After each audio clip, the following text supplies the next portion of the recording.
Ladies and gentlemen, let me tell you something that might shake you a little bit, but it's meant to wake you. There are moments in your life when everything seems to be breaking down. The money isn't coming in. The relationships are falling apart. Your energy's low, and your faith is on empty. You start to question why you're even trying. But I'm here to tell you something. This will find you when you need it most. See, we don't grow on the mountaintops. We enjoy the mountaintops. We take pictures, we celebrate, but we don't grow up there. Growth happens in the valley. Growth happens when the lights are off and no one is clapping. Growth happens when you're crying in the car, wondering if all your effort even matters, and it does. Growth happens in the valley, not the mountaintop. Divine alignment brings answers in critical moments. Pain is never wasted. It's part of the process. The breakthrough meets you in motion. Don't wait to be perfect. Just keep going. What you need is already in motion. Stay ready. We often imagine growth as this glamorous upward climb where everything gets better and brighter. But the truth is, growth doesn't happen on the mountaintop. The mountaintop is where we celebrate. It's where we catch our breath and enjoy the view. It's where we take pictures and share stories of how far we've come.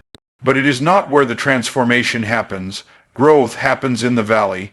The valley is that place in your life where things feel tight, uncertain, and sometimes even unbearable. It's where your faith gets tested, your patience gets stretched, and your strength is exposed. Not in its abundance, but in its weakness. When you're in the valley, things feel heavy. The phone stops ringing. The doors stop opening. The people who once cheered for you go silent. You wake up and feel like you're stuck on repeat, living the same struggles over and over, wondering when it's all going to change. But that's the secret. That uncomfortable, hidden, silent space is exactly where you grow. Because pressure builds strength. Resistance builds resilience. Lack builds creativity. And suffering births wisdom. It's in the valley that you learn to pray differently, think differently, and walk differently. It's in the valley where you stop chasing applause and start chasing alignment. You don't just want things to look right. You want them to be right. You want peace, not popularity. You want meaning, not just money. You want purpose, not just praise. The mountaintop is seductive. It tells you you've made it. It offers validation and visibility, but it can also create an illusion. You can mistake being seen for being solid. You can confuse momentum for mastery, but in the valley, you get stripped of the fluff. You learn who you really are. You find out whether your values are principles or just preferences. Do you do what's right when no one's watching? Do you keep going when the rewards aren't instant? Do you serve with the same heart when no one says thank you? This is why so many people miss their breakthrough. They resent the valley. They see the valley as punishment instead of preparation, but the valley is where God does his best work. That's where he carves out your character. That's where he teaches you how to endure, not just how to succeed, but how to sustain success. It's easy to rise fast, but can you rise well? Can you stay humble? Can you stay disciplined? Can you still give, still love, still build when nobody claps for you? See, the mountaintop will give you exposure, but it's the valley that gives you experience. And experience is what sustains you. That's what teaches you how to lead, how to serve, how to overcome. When you're on the mountaintop, people assume you're strong. But the valley is where you actually become strong. It's where you learn how to wait. It's where you learn how to fight battles that don't make the highlight reel. It's where you learn to stop pretending and start transforming. Think about the seed. Before it becomes a tree, it goes underground. It gets buried in dirt. It's dark. It's cold. There's pressure. But that's exactly what activates its potential. You don't dig it up every day to check on it. You trust the process. It's in the hidden place that roots grow. And without roots, it doesn't matter how tall a tree grows. It will fall the moment the storm comes. That's what the valley does for you. It builds your roots. It grows your foundation. So when the blessing comes, you're ready to carry it. Some of the most powerful lessons you'll ever learn are born in seasons of lack. When you don't have money, you learn how to manage it. When you don't have connections, you learn how to create value. When you don't have options, you learn how to get creative. That's valley training. That's where your endurance gets forged, your mindset gets refined, and your calling gets clarified. You don't know how strong you are until strong is the only option. And the people who make it out of the valley with strength and character are the ones who understand that it's not a detour. It's the path. It's not punishment. It's positioning. You're being made, not just tested. You're being prepared, not passed over. The silence, the setbacks, the slow seasons, they all serve a purpose. But you only see it when you stop fighting the valley and start embracing it. When life pushes you to the edge and you feel like you're out of options, out of strength, out of direction, that's when something unexpected happens. Something shows up, a word, a reminder, a connection. A door that you didn't even know existed suddenly cracks open. It wasn't planned. It wasn't scheduled. It wasn't something you could have manufactured on your own. But it was exactly what you needed, and it showed up exactly when you needed it. That is not chance. That is alignment. That is timing you don't control. That is evidence that something greater is at work. We are conditioned to believe that everything valuable has to be chased. We're told to hustle harder, grind longer, and push faster. But there comes a point when all your effort seems to hit a wall. No matter how much you do, nothing seems to move. And just when you're about to throw in the towel, something shifts. That shift might not be loud, but it's undeniable. The help arrives, the opportunity presents itself. The clarity you've been begging for finally starts to make sense. That's the moment when you realize this didn't come because you forced it. This came because it found you. It's important to understand that everything you need will not always come by force. It will come by flow. And flow is activated not just by movement, but by alignment. When your heart, your actions, your intentions, and your faith are in alignment, you put yourself in position. And positioning is everything. You can be talented, brilliant, and hard working, but if you're out of position, you'll miss what was meant for you. But when you're in position, mentally, emotionally, spiritually, things begin to locate you. People you've never met start speaking your name in rooms you've never entered. Opportunities you didn't apply for come to you. Answers to prayers you never spoke out loud begin to manifest. Because when you're in position, you're in reach. When something finds you, it's not an accident. It's an appointment. It's not just right place, right time. It's divine choreography. And here's what makes it so powerful. It often comes after you've exhausted your own strength. That's the beauty of it. That's how you know it wasn't you. That's how you know it's bigger than you. You couldn't have strategized it, networked for it, or even imagined it. But it came, and not a moment too early, not a second too late. Many people miss this because they're addicted to control. They believe that unless they made it happen, it can't be real. But some of the most real, life-changing shifts come without your fingerprints. You won't see them coming, but they'll hit you with such clarity, such timing, such precision, that all you can do is receive it. And it doesn't mean you didn't play a role. You did. You kept going. You stayed in position. You didn't quit when quitting felt easier. That was your part. And because you did your part, what you needed found you. The challenge is this kind of breakthrough rarely shows up during the highlight reel of your life. It often comes in the silence, in the struggle, in the in-between.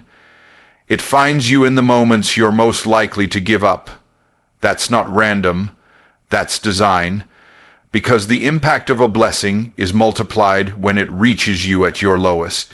When it meets you in the middle of a storm, you remember it longer, you appreciate it more deeply, you stop taking things for granted.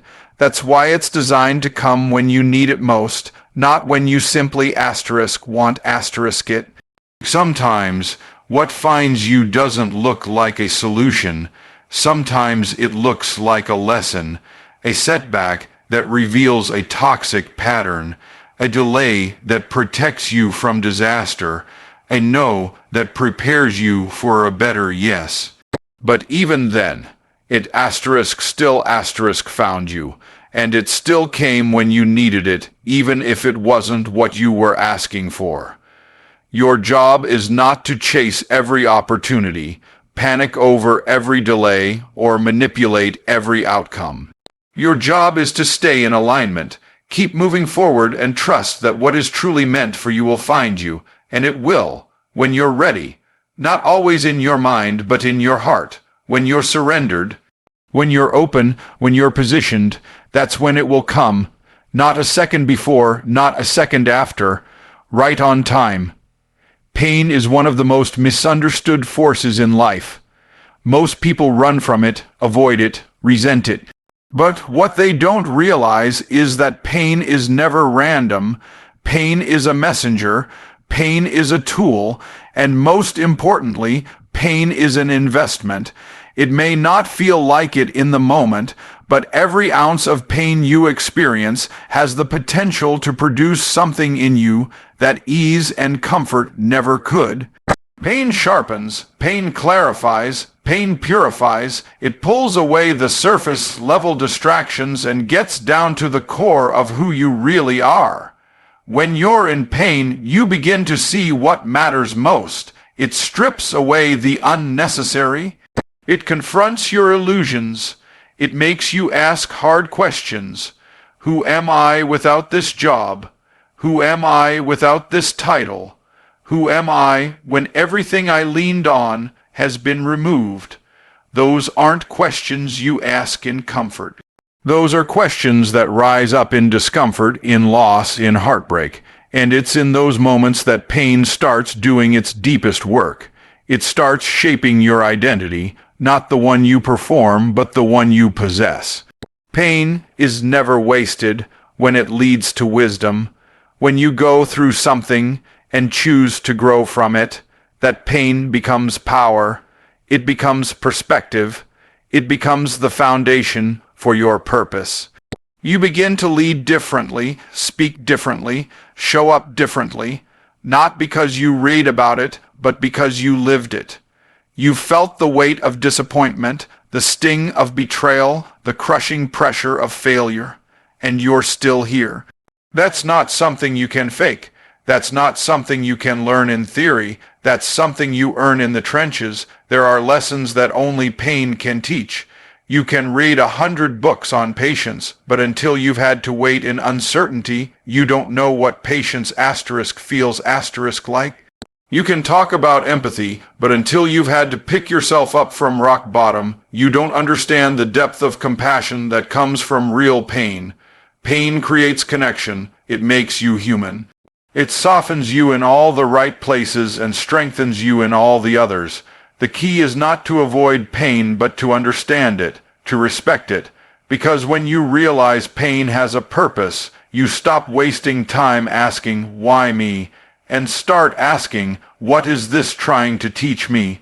That question shifts everything. It moves you from victim to vessel. It transforms your suffering into strategy. You begin to see how the very thing that hurt you is also what's helping you evolve. The betrayal taught you boundaries. The failure taught you focus. The heartbreak taught you how to love yourself. None of that would have come without the pain. Pain also reveals your capacity. You don't know how strong you are until you've had to carry something that should have crushed you. You don't know the depth of your resilience until you've had to show up when your soul felt empty. Pain doesn't just reveal character, it builds it. It develops grit.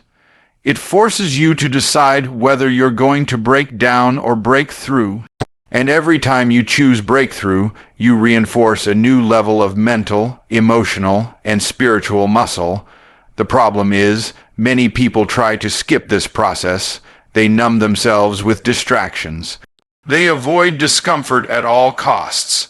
But in doing so, they also avoid transformation. Because transformation is always birthed through some form of pain. The caterpillar doesn't become a butterfly without the crushing pressure of the cocoon. The diamond doesn't form without intense heat. The strongest muscles are built under resistance. There's no elevation without tension.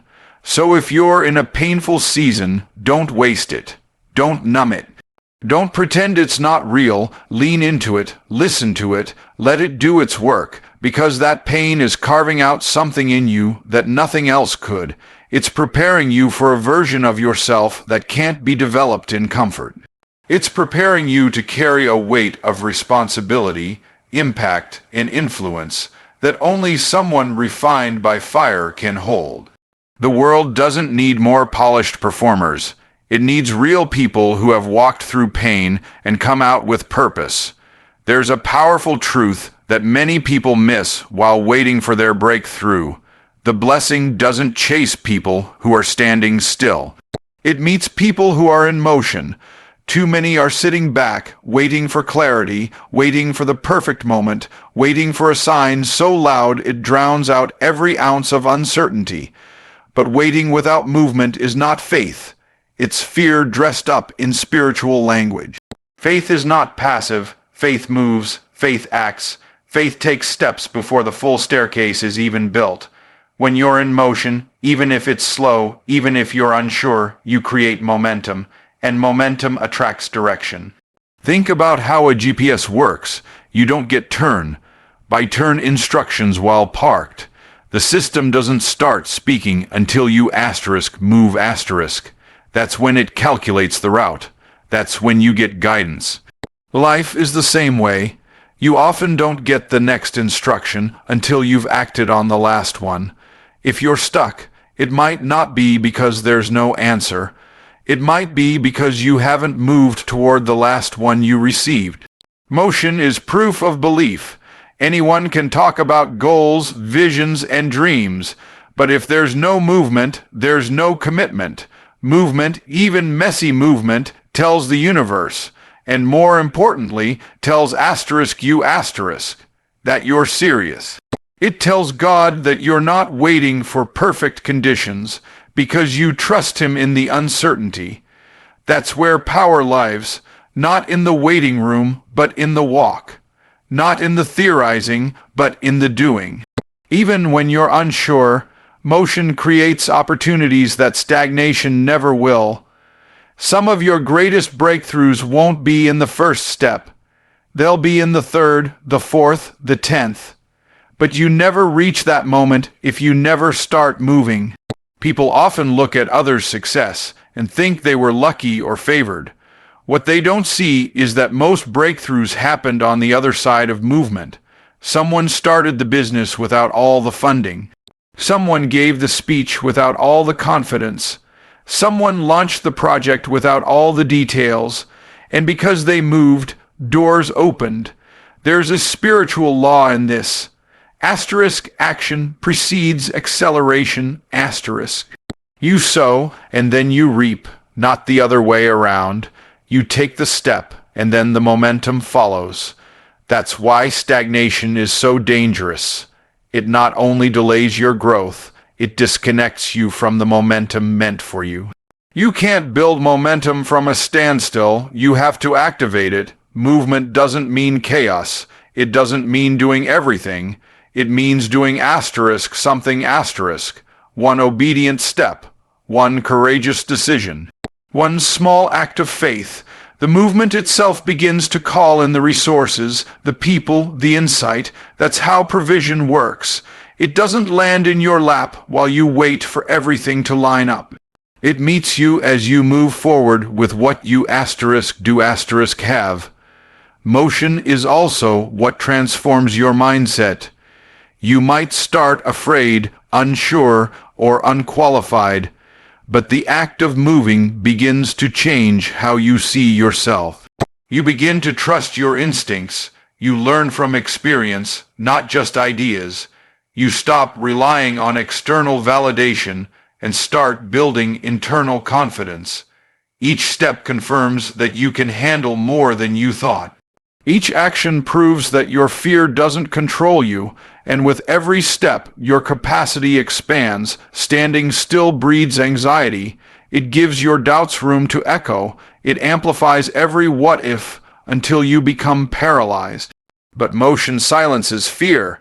Action shrinks uncertainty. When you're moving, you don't have as much time to overanalyze or second guess. You're too busy building, growing, and learning. You're in flow, and that flow becomes fertile ground for breakthrough. So the next time you feel stuck, don't ask yourself what's missing. Ask yourself what you haven't moved on yet . What instruction are you ignoring? What dream are you delaying? What idea are you overthinking instead of acting on? Because what you're waiting for might already be looking for you, but it can't meet you if you're not moving. There's a lie that many people believe deep down. It's the idea that they have to be perfect before they can be powerful. That unless they have everything figured out, polished, and proven, they're not ready to step into their calling. So they wait, they hide, they hesitate. They compare themselves to people who are 10 steps ahead and disqualify themselves from the race before they even begin. But here's the truth. You don't need to be perfect. You just need to keep going. Progress is not built on perfection. It's built on persistence. The people who go the furthest are not the ones who never fail, but the ones who fail and don't quit . Every great leader, every great creator, every great voice you admire got there by stumbling forward, by growing in public, by learning through the doing. They didn't wait until they were flawless. They moved while still figuring it out. And because they kept going, they kept growing. You have to understand that perfection is not the prerequisite for power. Obedience is, movement is, willingness is. Being available matters more than being polished. You can be full of potential, full of gifts, full of knowledge, but none of that matters if you won't move. And sometimes the reason people demand perfection of themselves is because they're afraid of exposure. They don't want to be seen working through the mess. They want to present the finished product, but growth doesn't work like that. Growth is visible, growth is uncomfortable, growth is messy, and that's okay. The need to be perfect will paralyze your purpose. It will trap you in a loop of preparation with no progress. You'll spend so much time trying to look ready that you never become ready.